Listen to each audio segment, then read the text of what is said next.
our agenda for today will be looking at 4 items. So in the first instance, we shall be looking at a snapshot. Where are we now? And then we shall also look at adjusting to the new normal. And then in between the session, we shall also have a case study, a very brief case study taken from a typical Kenyan company in the real estate and construction sector. And then finally, and this ideally should be the highlight of the day, we are going to be looking at how do we drive innovation so that we can, how do we drive innovation to thrive during these difficult times. So the construction and real estate sector in Kenya combined contributes about 12.4% of Kenya's GDP. So this sector is a very significant sector in as far as our economy is concerned. Now, since March this year, COVID-19 has brought about a major disruption in this sector. And the major disruptions that we have seen in this sector include shorter working hours. This is a new reality because government has put in place restrictions in terms of the number of hours that people can work during the day. Now, this is not necessarily a tragic thing. We are able, even with the shorter hours, the players in this sector, the challenge we have now is to think outside the box and ask ourselves, what can we do even with the shorter working hours? Perhaps players in this sector need to look at how to design or reconfigure the payment packages. For example, if you are in construction, how can we have, instead of daily rates, maybe we may need to think about hourly rates. Again, another disruption we have seen in this sector is decline in construction materials due to supply disruption. We are aware that most of the supplies that is used, a lot of the supplies that is used in the construction sector actually is actually imports. And therefore, we have seen disruptions in terms of supplies that come from places like China. And this affects mainly, especially interior fittings for buildings and construction. So what do we do? Is it all lost? And we are saying, no, it's not all lost. There is an opportunity to also think about substituting some of these materials and having it done locally. For example, now we have new technologies which are not very expensive that can be able to help us to do some of the items required in the construction industry locally. Then we also have lower demand for housing. Yes, demand for housing has gone down. But again, we have to ask ourselves, is housing not necessary anymore? The housing is still a basic need, just like food and clothing. And therefore, what has happened is basically that the demand for housing has shifted. So we are seeing more people moving away from high-end and middle-end housing to the low-cost housing, to low-cost housing. So again, as real estate sector players, we may need to think and ask ourselves, can we start now thinking of where has the demand for housing shifted? Then again, we have the reality of construction financing being limited. Many financiers are a bit cagey about financing construction projects. Again, this is a reality that is there now. But again, we are asking ourselves, is it all lost? What alternative financing arrangements can we get hold of that we can be able to use as players in this sector? And later in this session, we shall be looking at alternative financing arrangements that players in this sector can be able to use. Now, again, demand for housing is actually dampened. And finally, we are noticing a new trend because of the decline in other sectors, like for example, tourism. The Kenyan economy and world economies for that matter are interconnected. And therefore, an effect in one sector has a knock-on effect in other sectors. We have to wear masks because you don't know who's unwell. We've had that some COVID patients, they are not showing symptoms. Checking of temperatures, because that's an early indicator that somebody is unwell. Washing of hands, and these are measures that are already being implemented. Social distancing. So in a construction site or in a property building site, how can people social distance themselves? Obviously, maybe during breaks, they can avoid being together. All work can be done on several sites at the same time. Secondly, we know that in our real estate sector, there's a lot of administrative work. People can work from home. You have accountants, you have architects, you have quantity surveyors, and you have the sales and marketing people. There's no reason such people cannot work from home and engage with each other. Of course, we have virtual meetings. We know in our sector, before the project kicks off, there are literally hundreds of meetings with the clients, with the approving authorities, with the banks. So it's important as real estate players, we get a good connection to the internet so that we are able to connect. And then there is the cashless payments. Yeah, so the government has told us exchanging of cash by hand is one way that COVID could spread. So I suggest that we pay. So what is cashless? Maybe electronic cash transfers, bank transfers, instead of cash. So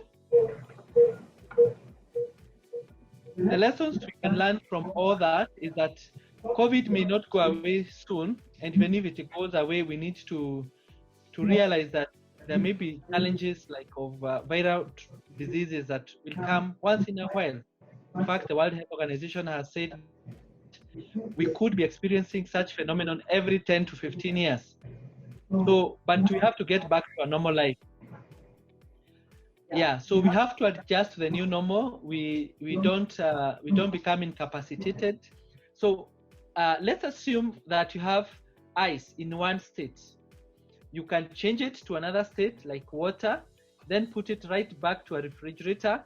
It comes out as a cone. We know that those places, even in Kenya, that you get ice, sometimes comes as droplets, but sometimes if you can form something out of it, you can create something because form can change. So the model or a way of thinking about it, it was developed by a social scientist called Kurt Lewin. It's called Unfreeze, Change, Refreeze. So what as entrepreneurs we need to do? We've been frozen in a state. There's what we learned. There's how we've grown up understanding business is done. That is what now is being forced to change. For example, some entrepreneurs, some construction sites were working overnight, but can we now work from 5 or 5:30 in the morning up to maybe 6, which is a new way of thinking. If we were frozen in one way of thinking, can we ask ourselves, where are the opportunities? Because people have said in the current environment we'll create new millionaires or billionaires, and that cannot happen if we resist change. We know that the only constant in the world today is change, and the pace of change has increased, very much driven by technology. That's why we have unfreeze yourself, you change, and then you refreeze in a new status that aligns to the current reality. We used to say change comes and goes. Then very, very soon after this storm is over, in the new environment, you refreeze. That tree in the desert then stands tall again to live another day. The tree that never bent, the tree that was stubborn, was swept away by the strong winds. And that is what we're encouraging you today. We have key ideas we are trying to drive to you today. Our staff have given us some of the best ideas that we have not thought about. So paradigm change is very important, and it's not that hard, because you use the current space, the current resources, the current staff you have, the current business environment, you embrace it and change things. So that's the first P. It's called a paradigm shift to what you do. Let's move on to the next one. The next, just as a recap of what we've been saying, to survive in paradigm shifts, you have to cut discretionary spending. If you have been planning very heavy capital expenses, very high spending, you just have to be wise about it. Cash is king. Cash is king. Because if you run, we say cash flow is the lifeblood of business. Please conserve your cash. Don't go splashing out on a new Prado. But if you have the money for it, well and good. Conserve cash, because no one knows how this crisis will survive. Number 2, we said enter into negotiations, and those are some of the answers we got with your bankers. If you've not spoken to your bank and you have a loan, please book an appointment and let them know the situation you are going through. They could have offers or ideas in your nearest KCB branch that you are not thought about. These people are professionals. They can give you ideas on how to go through this season. Give people paying cash discounts at your cash flow. We know, and that's why in all the large stores they have sale season, like after Christmas sale. Why? They want cash. Cash in the bank is better than a lot of stock. Many of us have been relying to one supplier. Some of those suppliers could be grounded in China. Well, we have other markets. We have other markets that can supply that product, because you want to survive as a business. You have to think you rely on this business, it has to survive. Can you get a local supplier who can supply the same product, probably at a cheaper cost and timely? Can you use alternative building materials to survive instead of being hung up on one? Number 2, safety of employees, including yours, is key. You want to survive this period. Thank God that not many people have been so affected in our country, but you never know how long that could last. You need to think about your safety. At premises, you could use, put in sanitizers, make sure people are washing their hands so that they are safe. We sometimes tend to panic when disaster strikes instead of preparing. We've been told the measures we should take by the government. Let's implement them. Just moving on, where you have financed, please engage your bankers, your financiers, your financiers. For example, could we look for new sources of finance? We know chamas have a lot of money, and we are in a chama society. Have you approached them? Look for new clients to finance your work. Could you enter into partnership with landowners instead of expending capital to buy land, so that you use your skill to construct? If some people have business people who don't have a pay slip, can they pre-finance your program just by doing construction, so that you come up with a package where they could maybe pay something on a monthly basis, so that you're not reliant on one source of finance. The problem is, if you rely on only one source of finance and that finance gets cut, then you're under strain. And some of these things, as we move on, you only come to realize they can work as you try. The second P is process, and we have an opportunity for that as a construction people. Many of us have been saying we hate technology, but none of you hates technology, because you're with us here today, you logged on and you're learning. And we have 100 people here that can change this industry and change it and take it by storm. For example, so a process innovation, and and we know they are very, very innovative. The banks are very, very innovative in that. And we need to bring technology in our sector. When we think of technology, it's not just IT, it's a process. How do we do things? For example, from the time, let's say you're in construction, you open up a new site to the time you finish construction. If you reduce that even by 4 months, that would bring on a lot of savings. If you can do what is called building by phase 1, phase 2, phase 3. I see in this market, people like, building 200, 300, 400 units at a go. What if you did a few, then a few, then a few, and that allows you to get cash flow in. And as you do that, what happens is you learn how to do it to improve in the next phase. So process is innovation is anything that you do to enhance how you've been doing things. And you can even call in an outside party to help you with that, or somebody who's not been involved to say that this is how we've always done things. So let me tell you what, websites, if you're in property, maybe people may not want to come to your site. You can have a very beautiful website where people can see. You can have social media marketing instead of having your sales agent visit clients. They can use YouTube talks like what we are doing now. They can use to market their property, show clients around. You can move this computer or your phone around as you engage the client. You can digitize the process, very important. Many of us have not embraced digitization in our work. It's still very manual, still the way you used to do it when you started to work. Please change. It will save you cost. A lot of our new clients are young people. Young people, we call them digital natives. They were born when there were computers, and they have grown with computers. So, and if you're going to attract these clients locally and abroad, now foreigners, we have a lot of foreigners who invest in property in Kenya.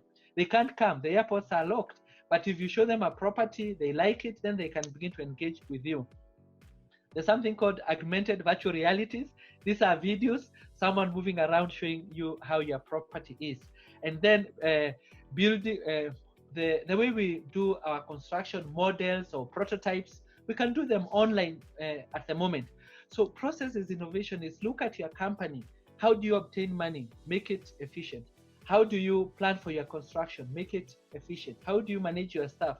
Make it efficient. How do you manage yourself? Make it efficient. Change the way you do things. In construction, we think of three things: the cost, see what you can involve, you can change in that; the timeline, what you can change in that; and the quality. Because property industry is about managing those three aspects. If you increase your cost very, very much, probably it will take a shorter time and your quality will go up, but will not be very profitable. If you take too long to construct or to put up a building or a construction, you'll spend much more and the quality might go up. And then finally, the other one is which one? So it's cost, it's quality. Quality, if you want very, very high quality, time could go up and then cost could go up. So managing those three things, I'm telling you, you'll have opportunities to save, and sometimes more than you thought about. So we've talked about paradigm, we've talked about process. Now I want to move on to the third P that we have for you today, which is called possession. What is possession? What is possession? Possession is the product or the service positioning within the marketplace. That should not scare anyone, because I'm going to explain to you. Change the context with which you offer the products, services are introduced. My colleague Pius said, if you are very high-end, properties for 100 million, 200 million, why don't you innovate and maybe go to a place where you can sell a property for, ask yourself, can I sell a property profitably even for 3 million? As you challenge yourself to put up a property for 3 million, I know some of you are saying that's not even possible, then you'll end up with a property for 7 million. So if you've positioned yourself very high in the market, you can come down and put up something that is easy to afford. Fourth one, which is product. I've talked a lot about product. We must have a good product. We must have a good product. Product innovation is creating new or making changes to products or services an organization offers. So where is the future? Where is the future as we finish? 3D printing, where we can do our prototypes and samples for buildings even before, to show our clients so that they can get a good image of what we are putting up for them. And the 3D printing or the prototypes will allow us to give our clients, whether it's you partition offices, if you're in that sector, even before you do it, you can offer a client a very good view. 3D technology is available, and I'm sure with time it will come. Artificial intelligence in building, there's a lot of data being released right now. In future, and where we are going, not in the future, is that AI is very important. We'll mine data. That's why when you go to a supermarket, they ask you, do you have a card? You say yes, you earn points, but they are mining information. We, as construction or building sector, we need to have good data on our clients. What are they looking for? When is the last time they bought? So that you tell them, there's a new property I'm doing. Can you log in and participate in this property? And what is the future, so that you build for the future? In future, you'll have robots to simplify most of the work. Right now, we thank God in our country, labor is cheap. Maybe we may not go this way, but we've seen premixes that save a lot of labor costs. Automation, one thing it does is reduce cost. And then biological building. We love offices with a lot of space, a lot of natural lighting, a lot of plants. Offices may now have to have bigger spaces for all staff, things that there's free flow of air so that you don't use air conditioning. I'm telling you, if you do that, and I want to give you an example because we have a good example in our country. Some of you know the greenhouse along Gong Road.